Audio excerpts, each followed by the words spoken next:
Hi guys, welcome to the course on Redux JS. Yes, in this course we will learn everything about Redux JS and along with React JS. Yes, I am Abhay Talreja, your instructor for this course, and together we are going to learn React JS and Redux JS. Now, just to let you know before you get started, there are many expectations with which you would have come to this course, and I'm very thankful for it. But there are many people who have one very common expectation is to learn how to use React.js along with Redux.js, how to learn Redux.js principles, as well as there are many who might have come just to get a better job prospect for themselves by knowing React.js and Redux.js together. There might be some others who might be interested in freelancing using React.js and Redux.js. Yes, this course caters to all such audiences and you can actually flip between each of them. So gear up, I think we have a lot to learn together on React.js and Redux.js. We will be creating multiple applications throughout the course so that you have a better grasp of things. Now during the course, if you have any questions or you have any concerns, feel free to reach out to me either in the Q&A section or probably direct message or probably send me your feedback through any of the social medium that we are on. I will work really hard to make sure I address them.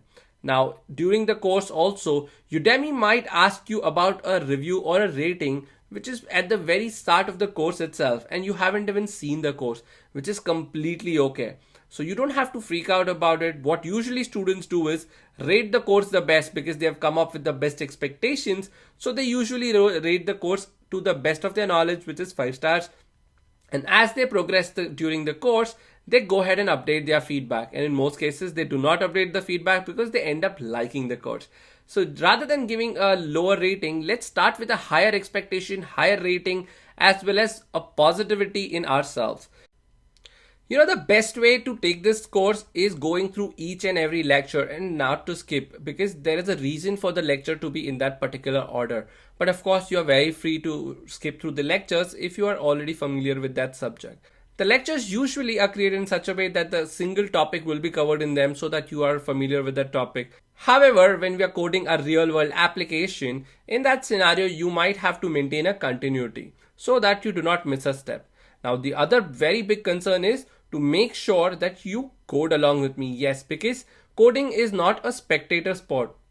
You need to code along with me. So I would recommend to watch the videos on a secondary screen if possible, either a television or an iPad, so that you can see me and then in parallel code along with me, or probably keep switching the way I do it using an alt tab. So if you have one screen, you can do that too.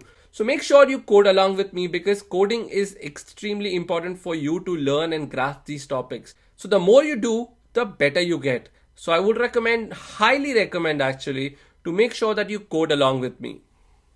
So with that being said, let's get started with the lectures and I'll see you in the next class.